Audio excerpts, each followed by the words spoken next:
السلام علیکم۔ میں اس وقت صرف 8 سال کا تھا جب ہم پہلی دفعہ اس گھر میں شفٹ ہوئے جو شہر کے باہر ایبٹ آباد کے ایک چھوٹے علاقے میں تھا۔ گھر کے پیچھے ایک گھنا جنگل تھا۔ میرے والدین کو شروع سے شک تھا کہ جنگل کے ساتھ میں گھر لینا ٹھیک ہوگا یا نہیں۔ انہیں ڈر تھا کہ کوئی جنگلی جانور ہمارے گھر نہ آئے یا ہمارے جو پیٹس ہیں ان کو نقصان نہ پہنچائے، اور یہ بھی کہ ہم میں سے کوئی زیادہ جنگل کے اندر نہ چلا جائے اور کھو نہ جائے۔ مگر گھر سستا تھا۔ میرے والد کو وہ گھر پرسکون لگا تھا۔ میری والدہ کو گھر کی صورت شکل بہت اچھی لگی۔ میں اور میرے بہن بھائی بیک یارڈ میں کھیلنے اور جنگل ایکسپلور کرنے کے لیے بہت ایکسائٹڈ تھے۔ پہلی دفعہ ہمیں کچھ عجیب تب لگا جب ہمارے کتا جنگل سے بہت زیادہ گھبرانے لگا۔ وہ کبھی بھی جنگل کے اندر نہیں گیا۔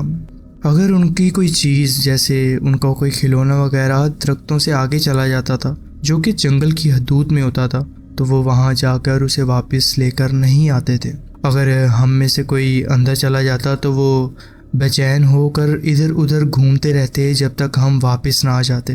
پتہ نہیں وہ ہمارے پیٹس کو کیا مسئلہ تھا۔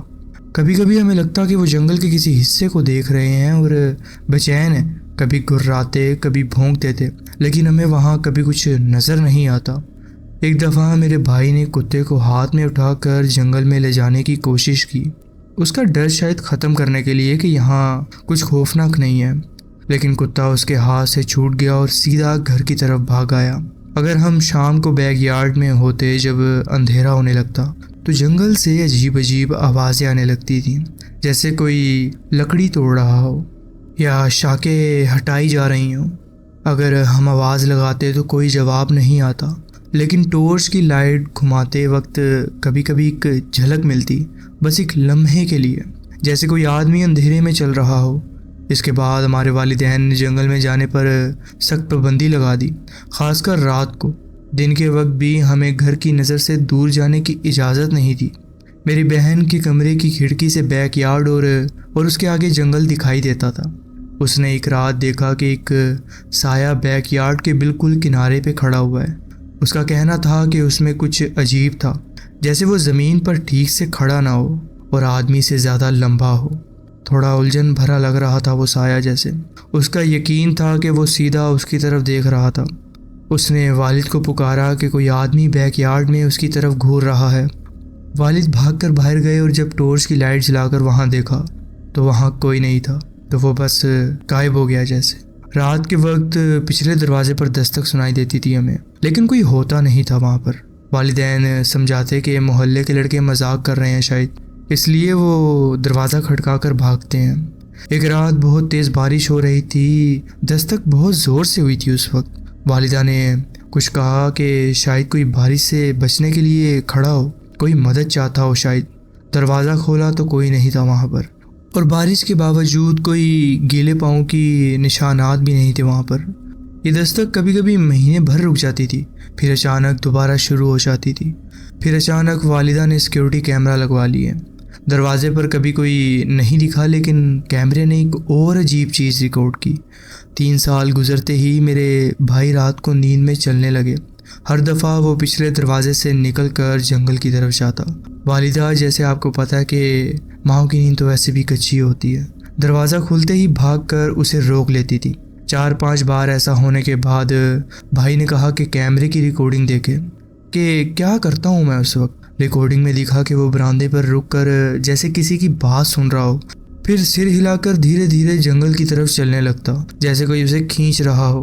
ایک شام والد بیک یارڈ میں تھے کہ بہن کی آواز جنگل سے آئی، جیسے وہ پریشان ہو۔ والد بھاگ کر گھر میں آئے، ٹورچ لی اور دوبارہ جنگل کی طرف گئے۔ وہاں کچھ نہیں تھا ایسا، لیکن واپس آئے تو بہن تو گھر کے اندر ہی تھی۔ کچھ مہینے بعد مجھے بھی جنگل سے والدہ کی آواز آئی جب میں کتے کے ساتھ تھا۔ انہوں نے کہا کہ ان کا دوپٹہ شاخوں میں اٹک گیا ہے، مدد کرو۔ میں جانے لگا تو کتا زور سے بھونکنے لگا۔ والد نے کھڑکی سے دیکھ کر مجھے پکارا کہ والدہ تو اندر ہے، جلدی واپس آؤ، کہاں جا رہے ہو؟ اس کے بعد والدین نے بیک یارڈ کے ارد گرد چاروں طرف دیواریں بنوا دیں۔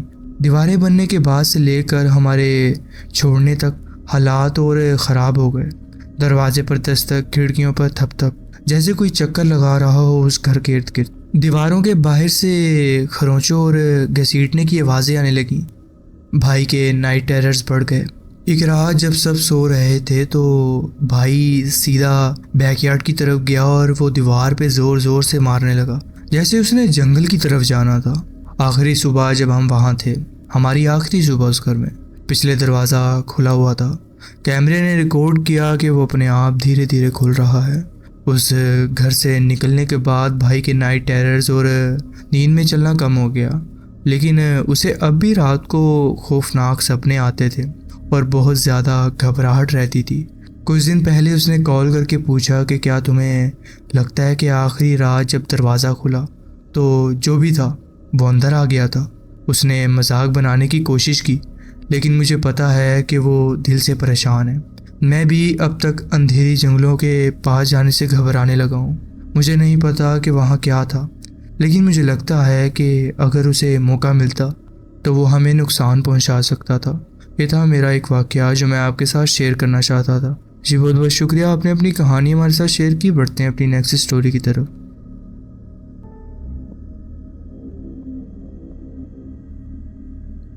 السلام علیکم۔ جب میں 14 سال کا تھا تو میں اپنے گھر والوں کے ساتھ کراچی کے ایک مسیحی اجلاس میں گیا جو کلفٹن کے ایک پرانے گرجا گھر میں ہوتا تھا۔ یہ ایک خاص رات تھی جہاں لوگ بچوں کے لیے چھوٹی چھوٹی سٹالز لگاتے تھے، مٹھائیاں، کیک اور مختلف گیمز کا انتظام ہوتا تھا۔ ہم دوپہر میں ہی پہنچ گئے تھے کیونکہ ہم والنٹیئر تھے جو بوٹس لگانے میں مدد کرتے تھے۔ میں اصل میں اس لیے زیادہ خوش تھا کہ مجھے یہ کام کرنے میں مزہ آتا تھا۔ بوتھ سیٹ کرنے کے بعد میں گرجا گھر کے بڑے ہال کے باہر ایک بینچ پر بیٹھ گیا۔ وہاں سے پورا ایریا دکھائی دیتا تھا اور سب سے خوبصورت چیز تھی وہ سورج کا ڈھلتا ہوا منظر۔ میں اپنی چھوٹی میوزک ڈیوائس نکال کر گانے سن رہا تھا کہ اچانک ایک آدمی میرے پاس آیا اور بات چیت شروع کر دی۔ میں زیادہ ملنسار انسان نہیں تھا، اسی لیے عام طور پر کسی سے کچھ زیادہ لمبی گفتگو نہیں کرتا تھا، لیکن اس آدمی کی باتوں میں ایک عجیب گرماہٹ تھی جیسے پرانا دوست ہو میرا۔ باتوں میں میں نے پوچھا کہ کیا وہ نیا ہے یہاں پر، کیونکہ میں نے اسے پہلے کبھی یہاں نہیں دیکھا تھا۔ اس نے کہا کہ وہ یہاں سالوں سے آتا تھا لیکن ایک واقعہ ہونے کے بعد چھوڑ دیا۔ جب میں نے واقعہ پوچھا تو اس نے تھوڑا رک کر کہا کہ کچھ چیزیں ہوتی ہیں جو انسان سمجھ جاتا ہے کہ وہ عام نہیں ہوتی، اور ایسی چیزوں میں کبھی جانچ نہ کرو جو تمہیں چھوڑ دینی چاہیے۔ میں سمجھ نہیں سکا تو اس نے کہا کہ تم بعد میں سمجھ جاؤ گے جب بڑے ہو جاؤ گے۔ میں نے اپنی ڈیوائس کی طرف دیکھا، پھر اوپر دیکھا تو وہ آدمی غائب ہو چکا تھا۔ میں نے ادھر ادھر دیکھا مگر وہ کہیں نظر نہیں آیا، صرف چند لوگ سٹالز تیار کر رہے تھے۔ وہ آدمی نہ جانے پتہ نہیں کہاں اور کہاں غائب ہو گیا تھا۔ کچھ مہینے بعد میں گرجا گھر کے اندر بیٹھ کر اوپر والے فلور پر اپنا والنٹیئر کا کام کر رہا تھا۔ اوپر فلور پر بچوں کے ڈے کیئر ہوتے تھے۔ جب سروس ختم ہوتی تو والنٹیئر بچوں کو نیچے لے جاتے تھے اور میں ہر کمرے کی لائٹ بند کر کے دیکھتا کہ کوئی بچہ وہاں رہ تو نہیں گیا۔ اٹھنے سے پہلے پاسٹر نے ایک آنے والے جنازے کا ذکر کیا۔ دونوں طرف بڑی سکرینز پر اس شخص کا چہرہ تھا جسے میں اس دن ملا تھا، جو کہ تھوڑی دیر میں ہی غائب ہو گیا تھا۔ میں حیران رہ گیا۔ میں سیڑھیاں چڑھ کر اوپر گیا تو ایک اور والنٹیئر نے کہا کہ سب بچے نیچے لے جا چکے ہیں۔ اس نے دیکھا کہ میرا چہرہ سفید پڑ گیا تھا اور پوچھا کہ کیا ہوا۔ میں نے کہا کچھ نہیں۔ پھر میں لائٹس بند کرنے لگا۔ اوپر والے فلور پر ایک لمبی گیلری تھی جس میں دونوں طرف کمرے تھے اور آخر میں ایک بڑا کمرہ تھا جس کا ایک بڑا شیشہ تھا۔ میں ہمیشہ اس کے بلائنڈز کھلے رکھتا تھا تاکہ لائٹ ہال وے میں آئے اور ڈر کم ہو، مگر اس دفعہ جب میں آخری کمرے کے باہر نکلنے لگا تو دل گھبرا گیا میرا۔ ٹھنڈ سی لگنے لگی جیسے اندھیرے کمروں میں کوئی انتظار کر رہا ہو میرا۔ میں ہمت جتانے کی کوشش ہی کر رہا تھا کہ اچانک 2 کمرے آگے ایک چھوٹے بچے کا سر دروازے سے جھانکتا ہوا نظر آیا مجھے۔ وہ چند سیکنڈ تک دکھا، پھر اندر چلا گیا۔ میں نے پکارا لیکن کوئی جواب نہیں آیا وہاں سے۔ ڈر کم ہو گیا اور میں فوراً اس کمرے تک گیا، لائٹ جلائی اور ڈھونڈا اس کو، لیکن وہاں کوئی موجود نہیں تھا۔ پھر سے ڈر لگنے لگا مجھے۔ لائٹ بند کی اور باہر نکلا تو میری زندگی کا سب سے خوفناک منظر تھا۔ آخری کمرے کے شیشے سے ہال وے میں آتی روشنی اچانک ایک بہت بڑی کالی شکل میں دکھ رہی تھی، جیسے وہاں بہت لمبا سایہ ہو، کہہ لو کہ کالے کلر سے بھی سیاہ تھا۔ دھندلا سا نقش ہلتا ہوا نظر آ رہا تھا۔ میں اتنا ڈر گیا کہ بھاگ گیا وہاں سے۔ سیڑھیاں اترتے وقت ایک گارڈ نے روکا کہ بھاگو مت، لیکن جب میں نے بتایا کہ کیا دیکھا تو اس نے مجھے پاگل سمجھا۔ گھر واپس آتے ہوئے میں نے اپنے والدین کو یہ سب بتایا، لیکن انہوں نے یقین نہیں کیا، مگر میں جانتا ہوں کہ اس دن میں نے جو دیکھا وہ حقیقت تھا، اور آج تک مجھے ڈراتا ہے وہ۔ یہ تھا میرا ایک واقعہ جو میں آپ کے ساتھ شیئر کرنا چاہتا تھا۔ جی بہت بہت شکریہ، آپ نے اپنی کہانی ہمارے ساتھ شیئر کی۔ بڑھتے ہیں اپنی نیکسٹ اسٹوری کی طرف۔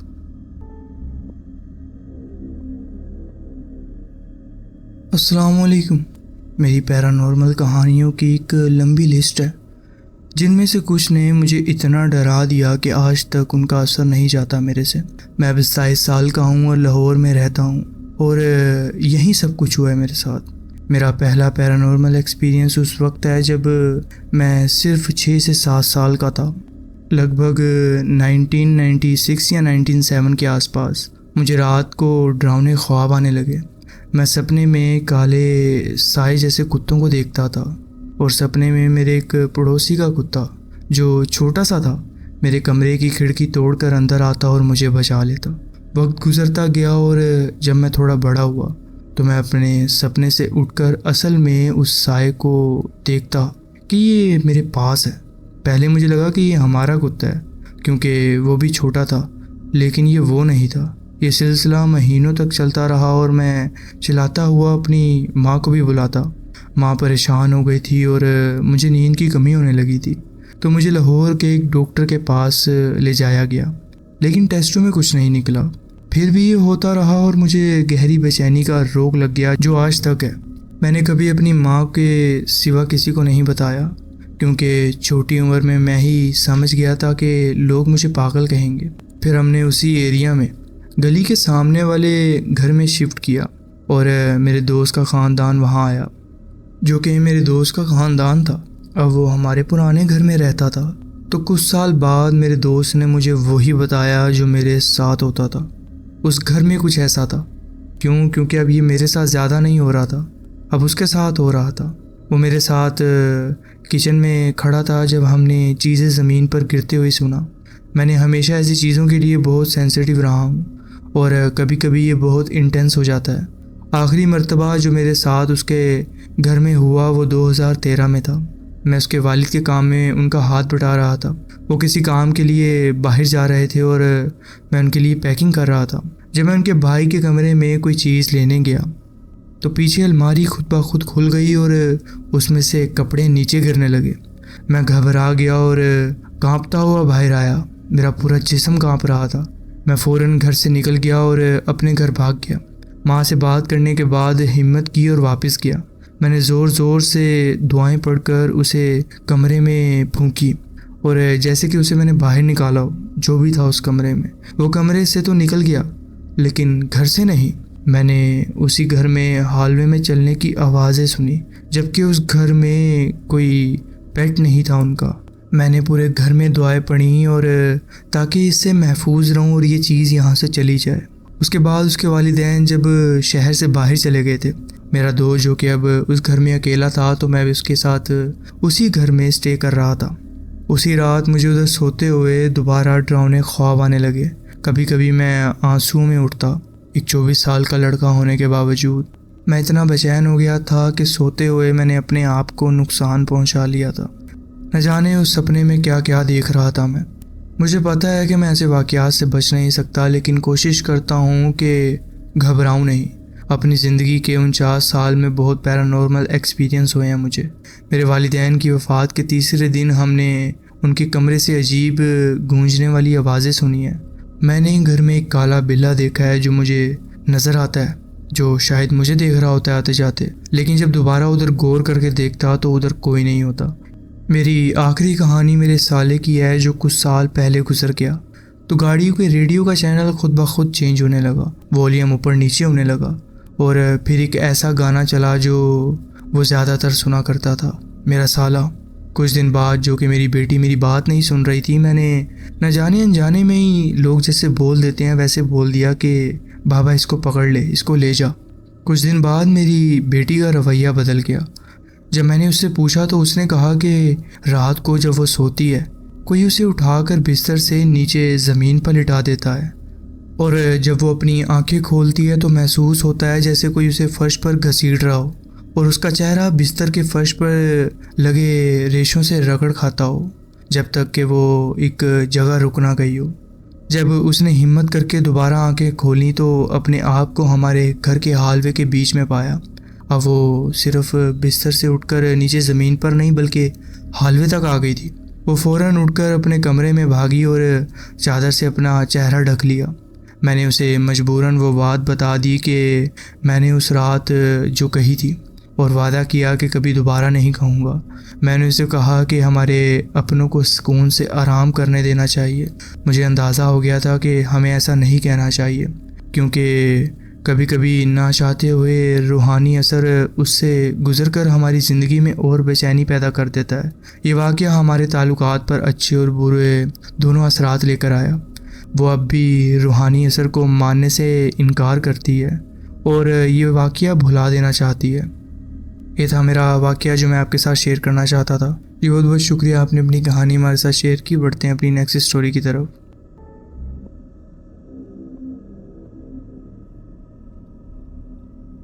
السلام علیکم، میرا نام احمد ہے اور یہ واقعات میرے اپنے نہیں ہیں۔ یہ میری والدہ کے ساتھ اس وقت ہوئے جب میں صرف ایک بچہ تھا۔ 2002 میں میرے نانا کا انتقال ہو گیا تھا پھیپھڑوں کے کینسر کی وجہ سے، جو پورے خاندان کے لیے بہت بڑا دھچکا تھا، خاص طور پر میری نانی کے لیے۔ اس وقت میں صرف کچھ چند سال کا تھا، اس لیے مجھے اس وقت کچھ زیادہ سمجھ نہیں آیا، لیکن ان کے بارے میں ہمیشہ رشتہ داروں سے کہانیاں سنتا رہا ہوں۔ جنازے کے چند ہفتوں بعد میری والدہ ایک دن بازار سے واپس آ رہی تھی اور گاڑی میں میرا بڑا بھائی بھی تھا جو اس وقت صرف 3 سال کا تھا۔ جب وہ لوگ راستے میں تھے تو اچانک میرا بھائی بولا، امی میں نے نانا کو دیکھا۔ میری والدہ ایک دم سے حیران ہو گئیں اور صرف اتنا کہہ سکیں، کیا؟ میرا بھائی کہتا رہا، ہاں نانا، وہ میرے کمرے میں تھے۔ میری والدہ اس بات پر چپ رہیں اور پورے راستے کچھ نہیں بولا۔ انہوں نے پہلے تو یقین نہیں کیا۔ کچھ مہینے بعد میری والدہ ڈرائنگ روم میں بیٹھی ہوئی تھی اور میں فرش پر اپنے کھلونوں سے کھیل رہا تھا۔ میری والدہ کچن گئیں تاکہ میرے لیے کچھ کھانے کو لا سکیں، لیکن چند ہی سیکنڈ بعد انہوں نے میری ہنسی کی آواز سنی۔ جب وہ واپس آئی تو مسکراتے ہوئے پوچھا، بیٹا کس پر ہنس رہے ہو آپ؟ لیکن جو انہوں نے دیکھا اس سے وہ ایک پل کے لیے رک گئیں۔ میں ہنستا جا رہا تھا اور اپنے دونوں ہاتھ اٹھا کر اس طرح ہل رہا تھا جیسے کوئی مجھے گود میں اٹھانے والا ہو۔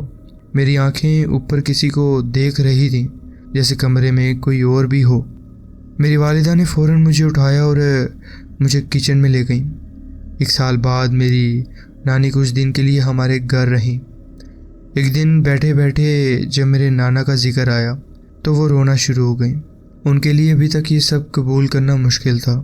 اسی وقت میرا بھائی جو اب 4 سال کا ہو چکا تھا اپنے کمرے سے آیا اور بولا، نانی رونا مت، نانا نے کہا ہے کہ سب ٹھیک ہو جائے گا۔ میری والدہ فوراً بھاگتی ہوئی میرے بھائی کے کمرے میں گئیں۔ وہ کہتی ہیں کہ انہوں نے وہاں ایک ہلکی روشنی میں گھرا ہوا ایک دھندلا سا سایہ دیکھا تھا۔ جب میری والدہ نے اس سائے کو پکارا تو وہ روشنی دھیرے دھیرے غائب ہو گئی۔ جب وہ واپس آئیں تو انہوں نے نانی کو تسلی دی کہ سب ٹھیک ہے، کیونکہ وہ ان کا دکھ اور نہیں بڑھانا چاہتی تھی۔ اس کے بعد ایسا کوئی واقعہ دوبارہ نہیں ہوا۔ میری والدہ آج بھی یقین کرتی ہیں کہ ان کے والد کی روح ہمارے آس پاس ہی ہے، جب تک میری نانی ان کے انتقال کو قبول نہیں کر لیتی، اور جیسے ہی انہوں نے اپنے دل سے یہ دکھ نکال دیا تبھی وہ روح آگے بڑھ گئی۔ عجیب بات یہ ہے کہ میں بھی اپنی والدہ کی بات پر یقین رکھتا ہوں۔ وہ ایسے مذاق یا جھوٹ نہیں بولتی، اور میں یہ کہنا چاہتا ہوں کہ میں کچھ بہت زیادہ ان چیزوں پر یقین نہیں رکھتا، لیکن مجھے لگتا ہے کہ جو مر جاتے ہیں وہ کبھی مکمل طور پر نہیں جاتے۔ ان کا کوئی نہ کوئی حصہ ہمیشہ ہمارے ساتھ رہتا ہے اور ہمیں یہ محسوس کرواتا ہے کہ وہ ہمیشہ کے لیے ہم سے جڑے ہوئے ہیں۔ یہ تھا میرا واقعہ جو میں آپ کے ساتھ شیئر کرنا چاہتا تھا۔ جی بہت بہت شکریہ، آپ نے اپنی کہانی ہمارے ساتھ شیئر کی۔ میری کہانی 21 جولائی 2009 کو راولپنڈی پاکستان میں ہوئی۔ صرف 15 دن بعد میری والدہ کے انتقال کے بعد اپنی بہن کے گھر شفٹ ہو گیا میں۔ ایک دن وہ پلان کر رہے تھے باہر جانے کا، میری بہن اور اس کا شوہر۔ میرا 1 سال کا بھتیجا بھی تھا اور جس کے ساتھ میں نے اس گھر میں اسٹے کرنا تھا، اس لیے میں نے سوچا کہ اسے اپنے ساتھ کتابوں والی دکان میں بھی لے جاؤں گا۔ میرا بہنوئی نے میوزک لگایا ہوا تھا جب وہ تیار ہو رہے تھے، لیکن اچانک سٹیریو کا گانا بدل کر پرانے قسم کے کچھ گانے بجنے لگے۔ نہ جانے کیوں، لیکن یہ کبھی ہوا نہیں تھا ایسا، خود بخود ہی وہ ریڈیو چینج ہو گیا تھا۔ یہ کوئی الیکٹریکل مسئلہ بھی نہیں تھا۔ میں اپنے کمرے میں تیار ہو رہا تھا کتابوں والی شو پہ جانے کے لیے۔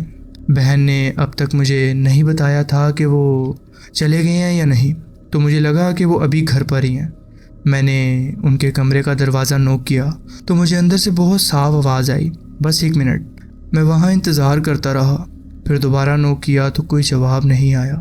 میں نے اس کا نام پکارا، پھر بھی کوئی جواب نہیں ملا۔ میں نے دروازہ کھولا تو کمرے کی روشنی آن تھی مگر اندر کوئی نہیں تھا۔ جب میں نے باہر دیکھا تو گاڑی بھی نہیں تھی۔ میرے اندر کا خوف بڑھ گیا۔ میں نے بھتیجے کو تیار کیا اور ہم کتابوں کی دکان چلے گئے۔ بہن کے پاس صرف ایک ہی چابی تھی جو اس نے مجھے دی ہوئی تھی اس گھر کی، کیونکہ میں نے ان سے پہلے وہ گھر واپس آ جانا تھا۔ میں کچھ دیر بعد واپس آیا اور جیسے ہی دروازہ کھولا تو کچن میں سے پانی بہنے کی آواز آ رہی تھی۔ میں بھاگ کر کچن میں گیا تو دیکھا کہ سنک کا نلکا کھلا ہوا ہے اور کچن میں پانی ہوا تھا۔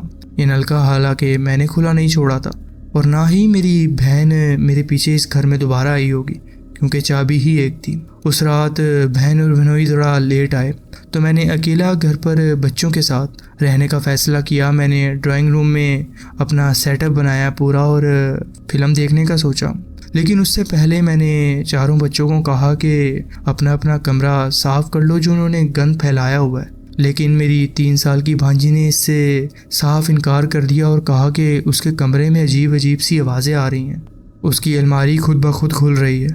یہ سن کر میں حیران رہ گیا۔ اس رات تقریباً 11 بجے بہن اور بہنوئی واپس آئے۔ سب سو گئے مگر مجھے نیند نہیں آ رہی تھی، تو میں فلم دیکھنے لگا دوبارہ۔ اتنی میں بہنوئی کا دروازہ زور سے کھلا اور وہ گھبرائے ہوئے باہر آیا۔ انہوں نے کہا کہ سوتے وقت کسی انسان نے ان کا پاؤں پکڑ لیا۔ نہ جانے یہ کیوں ہوا تھا، یا ان کا کوئی خواب تھا یا ان کی غلط فہمی، یہ مجھے نہیں پتا۔ ایسے بہت واقعات ہوئے ہیں۔ 28 جنوری 2010 کو میری بھانجی کا برتھ ڈے تھا۔ ہم نے تصویریں کھینچی اور بعد میں دیکھا کہ ہر تصویر میں اس کے سر کے اوپر ایک روشنی کا گولا ٹائپ ہے، چاہے وہ اندر ہو یا باہر۔ ہمیں پورا یقین تھا کہ یہ کوئی نہ کوئی غائبی چیز ہے۔ مجھے پتا ہے کہ کچھ لوگوں کو یہ خوفناک نہیں لگے گا، لیکن میرے لیے یہ گہری اور عجیب یادگار تھی کہ یہ سب میرے ساتھ ہو کیا رہا ہے۔ یہ تھا میرا واقعہ جو میں آپ کے ساتھ شیئر کرنا چاہتا تھا۔ جی بہت بہت شکریہ، آپ نے اپنی کہانی ہمارے ساتھ شیئر کی۔ بڑھتے ہیں اپنی نیکسٹ اسٹوری کی طرف۔ تو جی فرینڈز، یہ تھی آج کی اسٹوریز۔ آپ کومنٹس میں ضرور بتائیں کہ آپ کو یہ اسٹوریز کیسی لگیں۔ اگر آپ کو یہ اسٹوریز اچھی لگی ہوں تو ویڈیو کو ضرور لائک کیجیے اور چینل کو ضرور سبسکرائب کیجیے اور بیل آئیکن کو ضرور پریس کر لیجیے تاکہ آگے آنے والی کہانیاں ویڈیوز آپ سے مس نہ ہوں۔ اپنا خیال رکھیں اور ملتے ہیں نیکسٹ ویڈیو میں۔ اللہ حافظ۔